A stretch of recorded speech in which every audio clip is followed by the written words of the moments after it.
Kepa Muchastegui presenta de George Orwell, 1984. 12. Inventar muertos. Winston se rascó suavemente la nariz con un clip. En el cubículo de enfrente, el camarada Tillotson seguía inclinado con aire misterioso sobre el aula escribe. Alzó la cabeza un momento y las gafas volvieron a reflejar un destello hostil. Winston habría querido saber si el camarada Tillotson estaba ocupado con el mismo trabajo que él. Era muy posible. Una tarea tan delicada nunca se confiaba a una sola persona. Por otro lado, encargársela a un comité equivaldría a admitir abiertamente que se estaba haciendo una falsificación. Lo más probable era que hubiese al menos una docena de personas trabajando en versiones rivales de lo que el hermano mayor había dicho en realidad. Luego algún cerebro privilegiado del partido interior escogería esta o aquella versión, la corregiría, pondría en marcha el complejo proceso de referencias cruzadas necesario y luego la mentira elegida pasaría a los archivos y se convertiría en verdad. Winston ignoraba por qué Withers había caído en desgracia. Puede que por corrupción o por incompetencia. Tal vez el hermano mayor se hubiera librado de un subordinado demasiado popular. A lo mejor Withers o algún próximo a él era sospechoso de tendencias heréticas. O quizás, era lo más probable, había ocurrido sencillamente porque las purgas y vaporizaciones eran una parte necesaria del funcionamiento del gobierno. La única pista verdadera estaba en las palabras refs no persona que indicaban que Withers estaba muerto. No siempre podía decirse lo mismo después de que detuvieran a alguien. A veces los soltaban y les permitían vivir en libertad 1 o incluso 2 años antes de ser ejecutados.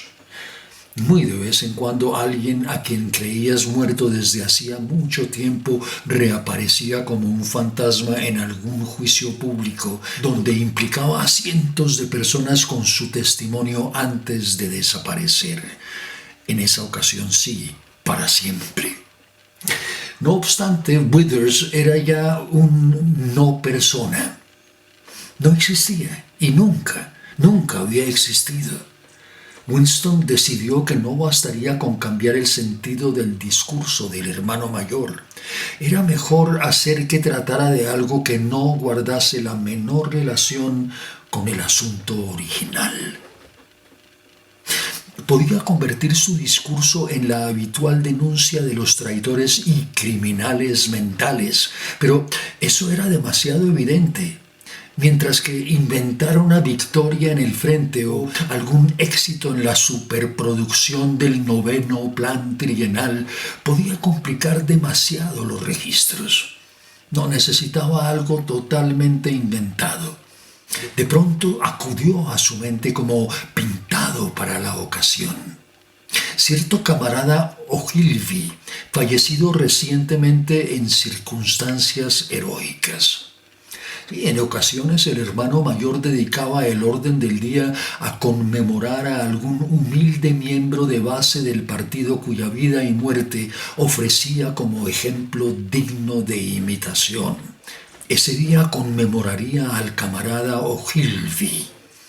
La verdad era que no había habido ningún camarada Ogilvy, pero unas líneas impresas y un par de fotografías falsas servirían para traerlo a la existencia.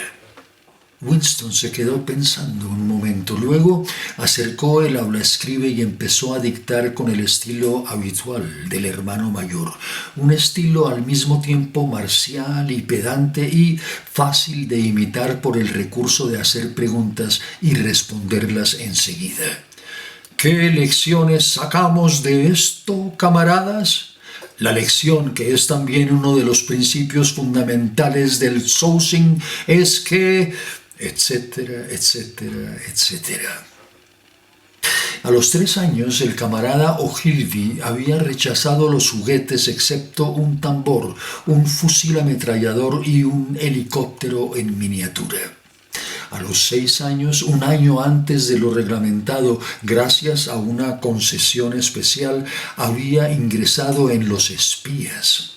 A los 9 había sido jefe de tropa.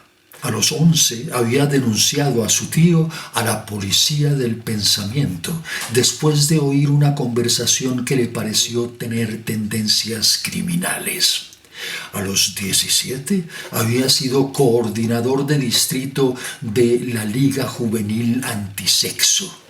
A los 19 había diseñado una granada de mano que había adoptado el Ministerio de la Paz y que la primera vez que se utilizó mató a 31 prisioneros eurasiáticos. A los 23 había fallecido en acto de servicio, perseguido por aeroplanos a reacción enemigos mientras sobrevolaba el Océano Índico con unos despachos de suma importancia, había saltado al mar desde el helicóptero con los despachos y la ametralladora. Un final, decía el hermano mayor, que era imposible considerar sin sentir envidia.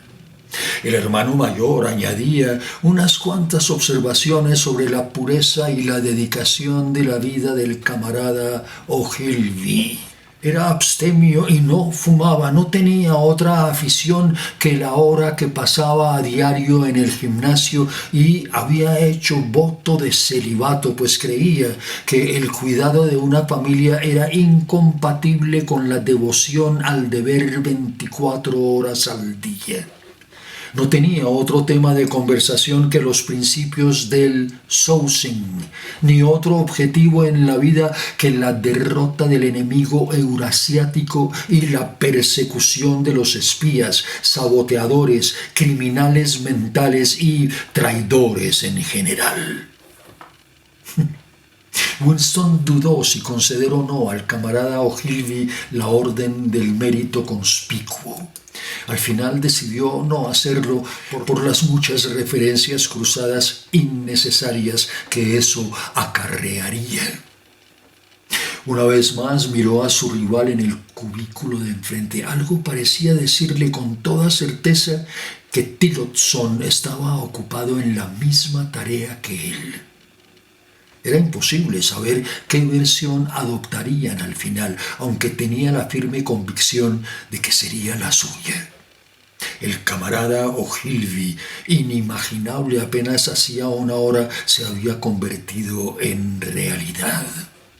Le pareció raro que se pudieran crear personas muertas, pero no vivas. El camarada Ogilvy, que nunca había existido en el presente, existía ahora en el pasado, y una vez que la falsificación cayera en el olvido, existiría de manera tan auténtica y con el mismo tipo de pruebas que Carlomagno o Julio César. ¿Te gustó lo que escuchaste? Recuerda, en las listas de reproducción de mi canal youtube.com/@kepamu encuentras muchos más videos clasificados por temas y en orden cronológico. No olvides hacer clic en me gusta y en la campanita para que recibas notificaciones cada vez que publique algo nuevo. Y comenta todo lo que quieras, que yo te contestaré. Y si quieres convertirte en mecenas mío, suscríbete a mi página de Patreon, www.patreon.com/kepa-amuchastegui, y empieza a colaborarme con tu aporte mensual. Muchísimas gracias.